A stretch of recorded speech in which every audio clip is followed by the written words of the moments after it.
رانا صاحب، اگر موجودہ منظرنامہ دیکھا جائے تو اطلاعات تو یہ ہیں کہ کسی کی نشستیں جو ہیں اس کو لے کے انہیں پریشانی لاحق ہے، کسی کو بنتے ہوئے اتحاد کی وجہ سے پریشانی لاحق ہے، کس کو ماضی کی اتحاد کی وجہ سے پریشانی لاحق ہے کہ اس کا ملبہ ہمارے گلے میں پڑ رہا ہے۔ تو موجودہ صورتحال میں نون لیگ نے ابھی جو اپنی ایسٹیمیشن لگائی ہے، ذرائع یہ بھی بتاتے ہیں کہ کچھ رپورٹس جو ہیں جو سروے کروائے گئے ہیں، نون لیگ نے اپنے تئیں جو سروے کروائے ہیں ان کی رپورٹس بھی میاں صاحب تک پہنچی ہیں، تو اس کو لے کے پارٹی پالیسی جو ہے وہ کئی کشمکش کا شکار ہے۔ وہ دیکھیں نا، نون لیگ نے کرایا کچھ سروے نون لیگ کے چاہنے والے اینکرز نے کروائے، کچھ سروے نون لیگ کے چاہنے والے سوشل میڈیا نے کروائے، کچھ سروے جو ہیں انہوں نے اپنے طور پہ، اور کچھ سروے ایک ویسے نیوٹرل سروے بھی ہوئے۔ اچھا، ان کے اپنے نیوٹرل اور ان کے چاہنے والے اینکرز کے سروے، تینوں میں وہ بیچارے پیچھے تھے اور پی ٹی آئی آگے تھی۔ اچھا، جو تمام ٹی وی چینل پہ چلے بھی، یہ سیاسی میں لوگوں کی بات کر رہا ہوں، اور ہماری آرمی کی پوزیشن پہلے سے لوگوں نے اس لائکس میں انتہا کر دی۔ اب سیاست میں میاں صاحب کے لیے تو بڑی پریشانی آ گئی، میاں صاحب کے لیے اتنی پریشانی آ گئی جب سروے ان کے پاس پہنچے ہیں، ذرائع جو بات بتا رہے ہیں، تو انہوں نے کہا مجھے یہ کہتے ہیں کہ پاکستان آؤ، وہ ہمارے پاس ہے نہیں نا میاں صاحب کی وہ فوٹیج ہیں جس میں اکثر ہوتا تھا قدم بڑھاؤ میاں صاحب، ہم پیچھے مڑ کے ویکھیا تھے ہے ہی کچھ نہیں، تو اکثر ایسا ہوتا رہا نا بیچاروں کے ساتھ۔ تو سنا ہے کہ ابھی انہوں نے کسی کو کہا کہ میرے نال این جی ہونا جائے، میرے نال این جی ہونا جائے، تو یہ نہ ہوئے کہ میں پیچھے مڑ کے ویکھاں تو لبے کا ہوئی نا۔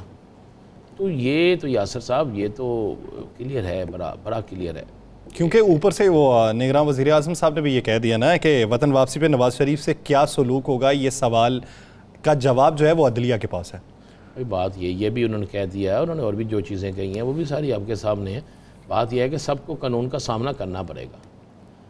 اب بھی جو لوگ گرفتار ہیں قانون کا سامنا کر رہے ہیں، جو نہیں گرفتار اب بھی انہیں قانون کا سامنا کرنا پڑے گا۔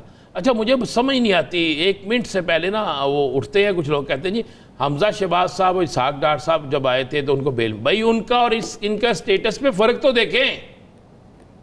سزا یافتہ، اجازت لے کر 4 ہفتوں کی جانے والا، 2 کیسز میں سزا ہوئی ہے، اشتہاری ہے، ان کے سٹیٹس میں اور ان کے فرق ہے، زمین آسمان کا فرق ہے۔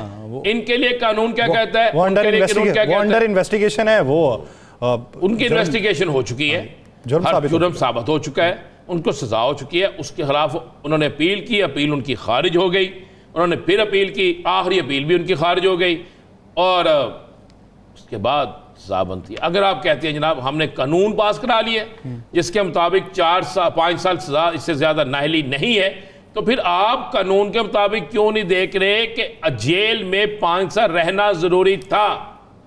آپ نے جیل کاٹی ہے 1 سال کاغذوں میں، یا 6 ماہ یا 8 ماہ یا 9 ماہ۔ لیکن رانا صاحب یہ بعد کی باتیں ہیں، بقیہ سزا تو ابھی باقی ہے نا، وہ 5 سال تو نااہلی والی ہے۔ اور سر جی میں تو اسی طرف آ رہا ہوں نا، نااہلی والی گال لینا، میں کہہ رہا ہوں 5 سال کٹ بھی انہیں پہ آ جائے نا، 5 سال بھی پورے نہیں نہ ہوئے یار، کیسے پتہ نہیں 5 سال نکال، ابھی پیچھے بھی تو 5 سال باقی ہے نا۔ اور بھائی اس 5 سال کو چھوڑ دے، میں کہہ رہا قانون پاس ہو گیا، مان لے ان کا قانون پاس ہو گیا، مان لے اسی قانون پہ عمل درآمد ہو گیا، تو میاں صاحب 4 سال تو آپ لندن رہے ہیں، کوٹ لکھپت جیل میں نہیں رہے، اٹک میں نہیں رہے، اڈیالہ میں نہیں رہے، اور وہ جیل نہیں تھی جہاں بھی آپ رہے ہیں۔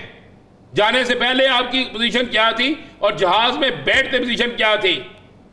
ہم نے نہیں کہا، لوگوں نے آپ کی بڑے بڑے ہوٹلوں میں تصویریں ڈالی ہیں، لوگوں نے آپ کے برگر کھاتے ہیں اور کہیں سیٹ سپاٹے کرتے تصویریں ڈالی ہیں، لوگوں نے آپ کی تصویریں بھیجی ہیں سوشل میڈیا پہ کہ آپ اٹلی کہاں جاتے ہیں، آپ کس ملک میں گئے ہیں، آپ کہاں پہ رہے ہیں۔ بھائی آپ درست ہو گئے، پہلا قانون، پہلے میں تو سمجھتا ہوں قانون کا امتحان ہے، اس جج صاحب کا امتحان ہے جنہوں نے ایک 50 روپے کے سٹامپ پہ یہ سب کچھ کہا، وہ پوچھے کہ جناب آپ مان لیں 4 ہفتوں سے زیادہ لگ گیا آپ کو ٹائم، آپ کے وکیل صاحب نے ایک اسٹامپ دے دیا کہ جناب ان کی بیماری تو ٹھیک ہوئی ہے 3 سال بعد، اوکے جی ٹھیک ہے، لگ سکتی ہے بیماری، اللہ صحت کاملہ تاحیات آپ فرمائے، 3 سال بعد اگر ٹھیک ہو گئے عمرے پہ جا سکتے ہیں، دبئی جا سکتے ہیں، جنیوا جا سکتے ہیں، اٹلی جا سکتے ہیں، یورپ کی سیل کر سکتے ہیں.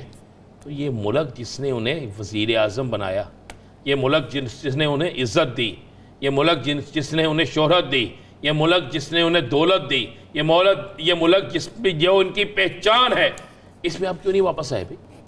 آپ نے عدلیہ سے جھوٹ بولا, آپ نے عدلیہ سے فراڈ کیا, تو اب تو بنتا ہے نا یاسر صاحب, اب تو بنتا ہے, سوال بنتا ہے کہ شہباز شریف صاحب آپ بھی آئے نا ذرا. آپ جا کر مل کر آتے تھے, آپ کی ملاقات ہوتی تھی, آپ کو پتا تھا تندرست ہو گئے ہیں, تو آپ گرانٹڈ تھے, آپ نے انہیں واپس پاکستان کیوں نہیں لے کے آئے؟ آپ نے انہیں کیوں نہیں کہا کہ پاکستان واپس آؤ؟ لیکن کیونکہ وہ سمجھتے ہیں کہ آپ کی طرح ہے نا, وہ بھی ذرا تگڑے, میں تو کم وہ سمجھتے ہیں میں کم عقل ہوں, نہیں میرے ساتھ نہیں ملا, میں کم عقل ہوں. یہ تو آپ پھر کہتے اپنا نام راجہ ریاض رکھ لیں. چلیں اس طرح کر لیں نا, رکھ لیں نا, چلیں رکھیں.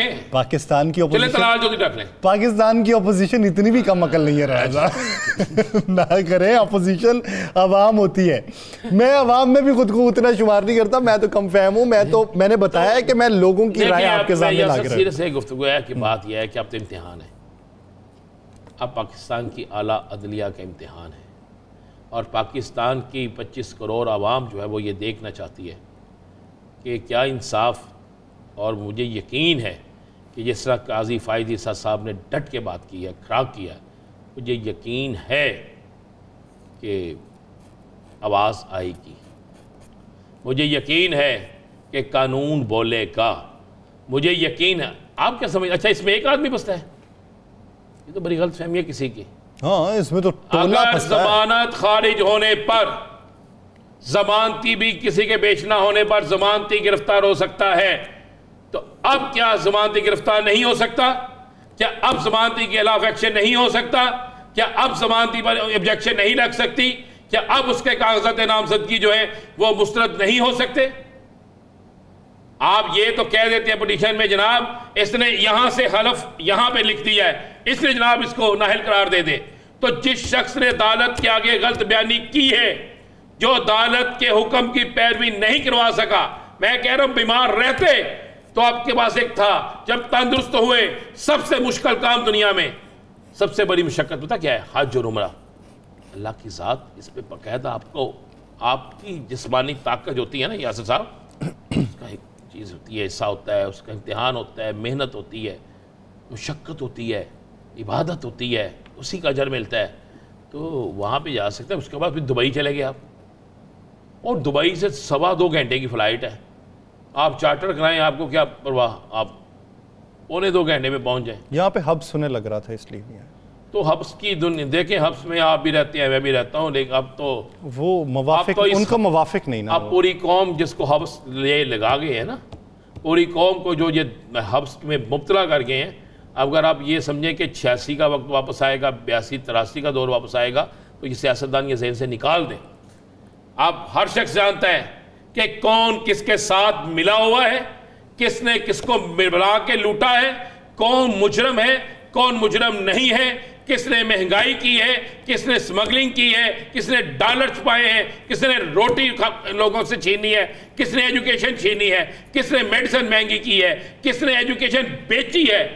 یہ سب کچھ لوگوں کو پتہ ہے بھائی. 5 کروڑ سے زائد نوجوان ووٹر ہے, نوجوان ووٹر. اور ان بات آج سن لیں, ایک نیا تجزیہ جو رپورٹ آئی ہے, ان 5 کروڑ سے زائد جو ووٹر ہیں, ان میں سے 4 کروڑ 26 لاکھ ووٹر وہ ہیں جو روزانہ سوشل میڈیا استعمال دیکھتے بھی ہیں, جن کے پاس موبائل ہیں, جو ایجوکیٹڈ ہے. یہ نہیں ہے کہ محمد فلانے کا بیٹا بھینسیں چلاتا ہے, اس کو موبائل چلانا نہیں آتا. اب آپ سے مجھ سے زیادہ ان کے پاس موبائل چلانے کے طریقے آتے ہیں.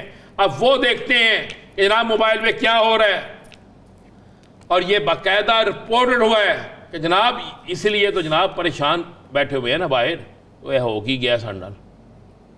پاکستان پیپلز پارٹی کیا کر رہی ہے؟ یہ جو پچھلے دنوں انہوں نے اپنے لوگ ساتھ میں لائے تھے, اس کے بارے میں اب ابہام ہے, اور ابھی نئے لوگ پھر ان کے ساتھ شامل ہو رہے ہیں. کوئی بڑا نام بتا دیں مجھے. مستنصر ہیں, مستنصر جبار منج اور شیخو پورہ سے چودھری رضوان. کیا ہیں یہ؟ پی ٹی آئی کے سابق لوگ ہیں, پی ٹی آئی کے سابق لوگ ہیں.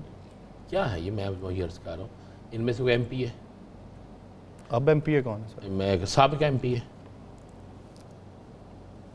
ویسا شخص جس کے ساتھ 25,000 ووٹر ہو, مزاد و تاب آتا, بات سنیں میری, مزاد و تاب آتا, آپ اس نام کو شامل کرتے جس کا نام جیت کی ضمانت ہوتی.